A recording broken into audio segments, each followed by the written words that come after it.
Welcome back to my channel, Lydia Lost the Plot. I'm so glad you're here to join me. I'm Lydia and I'm here today to take you through the best books of the year so far, according to the New York Times. I know, we're reaching dizzy heights here on this channel. Calm yourself down. So I love the New York Times book podcast and I love the New York Times' book reviews, and basically everything they recommend is good, let's face it. It's rare that I get a dud one from the New York Times, and when they released their best books of the year so far, I was like a rat up a drain pipe. I was like, Google! And then, yeah, I immediately then put them all on my TBR, which is, you know, life. But I was super excited by the list. So I'm gonna sort of deep dive a little bit more into the fiction side of the list. I will briefly talk about the non-fiction books as well, but because I am predominantly a fiction reader, despite the fact that Challenger by Adam Higginbotham is my latest read, there is an amazing New York Times book podcast episode on this book alone. If you've not listened to it, head there now. After this, obviously, don't be trying to do two things at once. But I have got my trusty paper with me today. I know, I've got notes, I'm prepared. I know. Are you proud? I would be. Mainly because I can't remember the list. But I thought I would deep dive into a few of these fiction books, see if I've read them, see if I want to read them, and also so you guys can discuss in the comments down below which books you agree with, which books have they missed off that should have been on there, and hopefully this will give us some sort of indication about what we're going to see at the end of the year in their best books of the year for 2024. Quite a lot of them I think we will see again in some regard, even if they're on honourable mentions. So before we get started, I'm going to have a sip of my brew. Today's brew of choice, a black coffee, which I believe the posh people call an Americano, but I don't think you can call it an Americano if it's instant coffee. It's just like Nescafe. Or it's Kenko, actually. Are you allowed to say brand names? I'm not the BBC, am I? Bloody hell, said BBC now. Right. So, I digress. Let's get started. So, the best books of the year so far. So these are the non-fiction and novels that they can't stop thinking about. This is so exciting. They have said that we're almost halfway through 2024 and they at the book review have already written about hundreds of books. Some of those titles are good, some are very good, and then there are the following. I know. So they say that they suspect that some, though certainly not all, will be top of mind when they publish the end of year best of lists. So let's deep dive. The first book that they have chosen, and I actually have a copy of this, is James by Percival Everett. Now, I have not read this. Please don't shoot me. Please don't. I really do want to read it though. I was in two minds about whether or not to read Huckleberry Finn first, but everyone's told me, and Simon from Savage Reads, who I trust implicitly with my, you know, book guidance, says that he's not going to read it. So, but the New York Times say, in this reworking of the adventures of Huckleberry Finn, Jim, the enslaved man who accompanies Huck down the Mississippi River, is the narrator. And he recounts the classic tale in a language that is his own, with surprising details that reveal a far more resourceful, cunning and powerful character than we knew. Now, this isn't going to come as a surprise to many people. It's been doing the rounds on BookTube. It's been doing the rounds pretty much everywhere because of how good it is. And I think that, I don't know, I've got that fear of like, it's become so hyped. Am I going to read it and just not understand it at all? Or am I going to read it and it's going to disappoint me because I've hyped it up so much in my head? I'm a bit worried about that. I think it will be good. I mean, it it can't be bad if everybody says it's great. But then again, Milkman by Anna Burns. Everyone said that was great. It wasn't. So I don't know. But I am glad to see this on the list because it has given me a slight impetus to go and read it, because I keep putting it off and I shouldn't. Everyone that's read it really likes it. So maybe. Maybe now is the time. The next book I don't have a copy of, but it is Good Material by Dolly Alderton. And the New York Times say, Alderton's novel about a 35-year-old struggling to make sense of a breakup delivers the most delightful aspects of romantic comedy. Snappy dialogue, realistic relationship dynamics, funny meet-cutes and misunderstandings, and leaves behind cliched gender roles and the traditional marriage plot. Now that all sounds really good, and I cannot tell you how surprised I am, and this is not me, well, actually, it probably is a bit of snobbery, actually. I'm actually amazed that Dolly Alderton is on a New York Times bestseller, best books list, because I sort of think she's quite mainstream. I enjoy it. I really loved Everything I Know About Love. It was just a really good book and a great adaptation as well. If you've not watched the series yet, it's fantastic.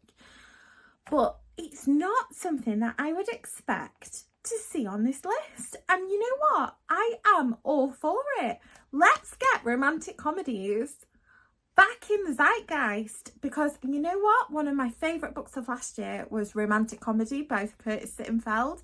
If you love that kind of Dolly Alderton vibe, you will really like Curtis Sittenfeld's Romantic Comedy. And I think that that is just a brilliant, funny, witty book. And I have a feeling that Good Material is going to be of the same sort of ilk, and that bodes well. So I'm excited for that. I did have a copy. I gave it away to somebody who wanted to read it much more than I did, who was a huge fan. So I am gonna get another one. I think I'm gonna invest in one. Now the next book that's on the list is very exciting. I do have a copy of this too. It's not a surprise to me that I've got a few. Hang on, run me phone was shouting at me, my camera. Slight technical difficulty. But the next book is Martyr by Kaveh Akbar. Now, you guys know that I love this book. The New York Times say it is a young Iranian-American aspiring poet and recovering addict grieves his parents' deaths while fantasising about his own in Akbar's remarkable first novel, which, haunted by death, also teems with life. In the inventive beauty of its sentences, the vividness of its characters, and the surprising twists of its plot. Now that is a cracking write-up for it, because you know what? It is full of twists. It is full of beautiful sentences and gorgeous plot.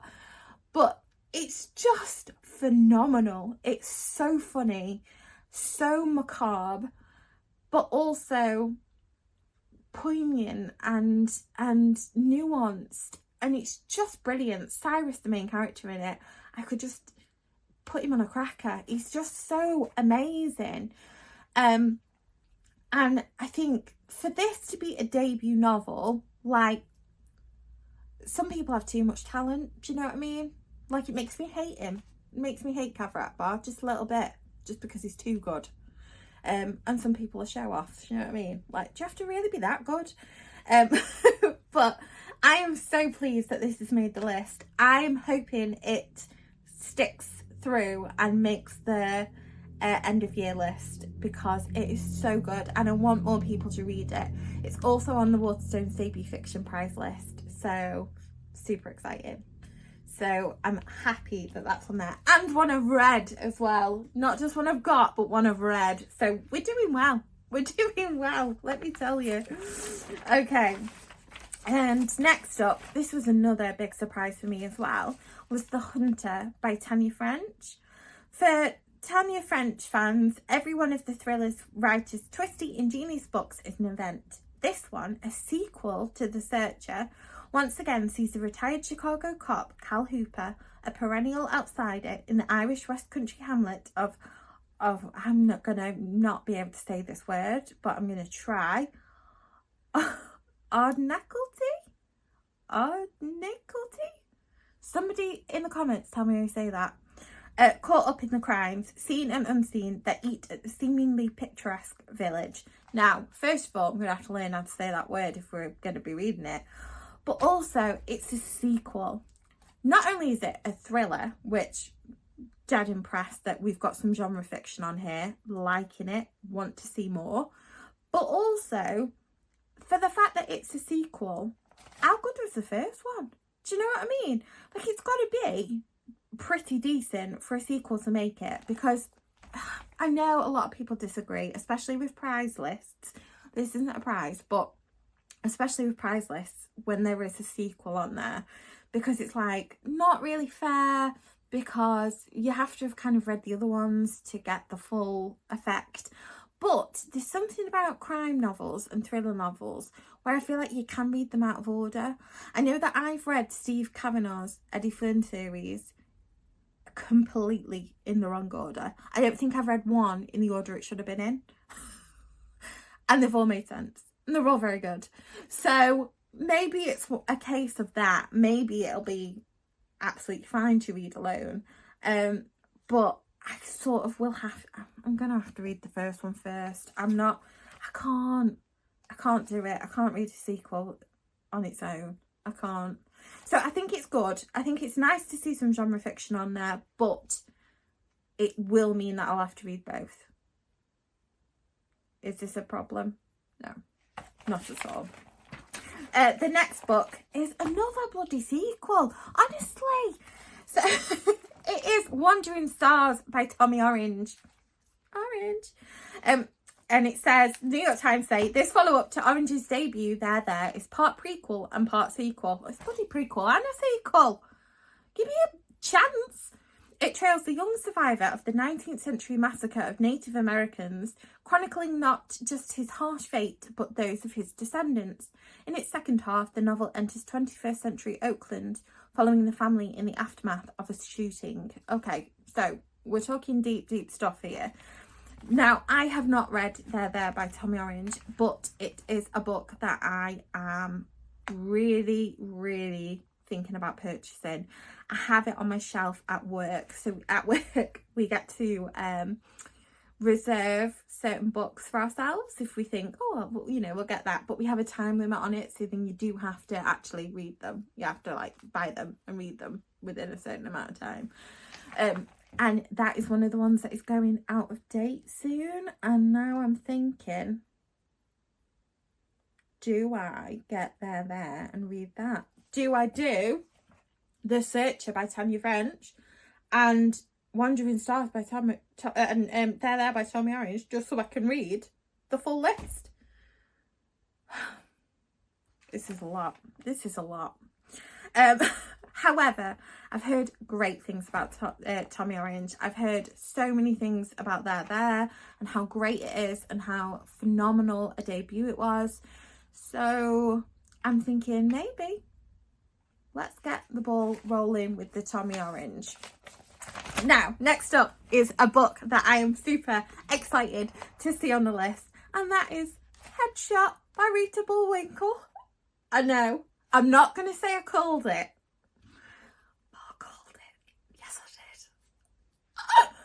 This has been my best book of the year so far. It is phenomenal. I'm thinking of rereading it just because I'm so obsessed with it.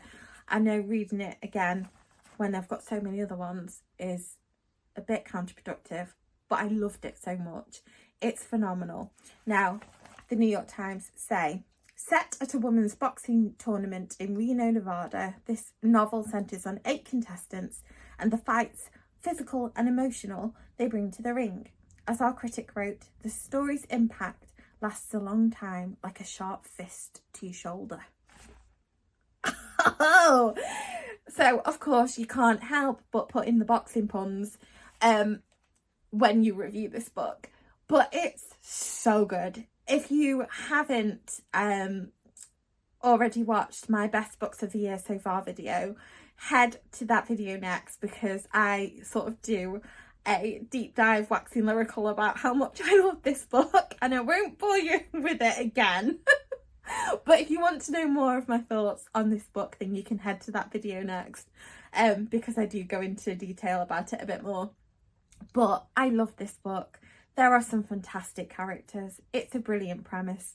There's so much about this book to love, and the fact that it's being recognised on these lists is just brilliant.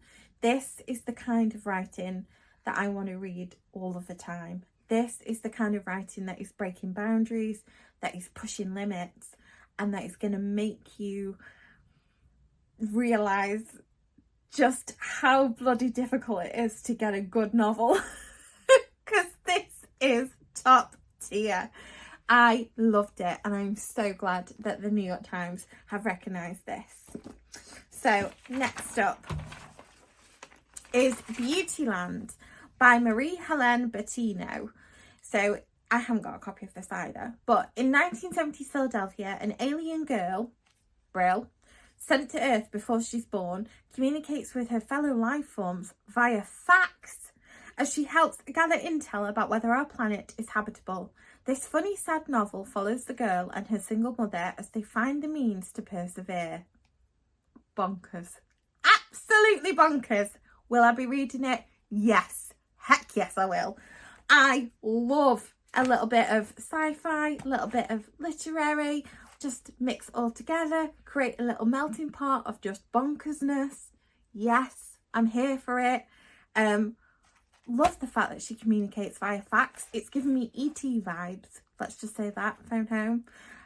So I think that will be really fun. I'm totally willing to give that a go, and I will get back to you when it is available in the UK, because believe you me, I've looked, it's nowhere. So I'm a bit furious about that, but you know, we'll move on. So that is the list of fiction books that the New York Times have listed as their best books of the year so far. Now, I will quickly run you through the non-fiction. These ones I'm probably not going to get to all of them, but I'm hoping to get to a couple. So the first one is Knife Meditations After an Attempted Murder by Salman Rushdie. I have this book, I will be reading it, and I'm super excited for it. I think that'll be really good. Then there is Everyone Who Has Gone Is Here, The United States, Central America and the Making of a Crisis by Jonathan Blitzer. This is about the migrant crisis. I can't say it's something that immediately... I know it's something that I should know more about, but it's not something that I'm like desperate to like learn more about right away. So, yeah. Then we've got The Wide, Wide Sea, Imperial Ambition, First Contact and the Fatal Final Voyage of Captain James Cook by Hampton Sides. Now, heard a lot about Hampton Sides and heard that they are very, very good. So, interesting. It says it's about swashbuckling stories of adventure recast within the tragic history of colonialism. Sounds a bit dry, but change my mind. If you've read it, if you liked it, tell me, because I'm willing to give it a go. Then there's The Rebels Clinic, The Revolutionary Lives of Franz Fanon by Adam Shatz. And it's an absorbing biography of the black psychiatrist, writer and revolutionary. So again, I'd give it a go. I can't say it's something that I'm desperate to read though. And then there is Fee, a memoir by Alexandra Fuller. But right, this is her 5th memoir, and I'm like, you've written 5 memoirs. That's a lot. Should I have read the other ones? However, listen. In her 5th memoir, Fuller describes the sudden death of her 21-year-old son. Tragedy. Horrific. Devastating as this elegant and honest account may be, it's certainly not for the faint of heart. It also leaves the reader with a sense of having known a lovely and lively young man. This sounds like a bit of me. It sounds absolutely devastating and tragic. And you know, I'm all for the grief. Like, I say that in the most... kind of respectful way possible. But I have myself suffered some pretty devastating losses in my time, let me tell you. And it's the way that I deal with that, and the way that I try and understand how to live in grief, because I don't think it ever leaves you, is by reading other people's accounts of grief. Recent ones that I've read that I really thought helped me were A Heart That Works by Rob Delaney, and what other ones have I read recently that The Madness of Grief by Reverend Richard Coles. Again, these are books about people who have experienced loss and have written about it in a way that you can empathize with, and you can see similarities to. And I find it so fascinating, the way that we all adapt and change with grief, and the way that we all react differently to our grief. And so I find it fascinating, but I just wanted to make sure that people understood that I'm not glorifying in people's tragic circumstances.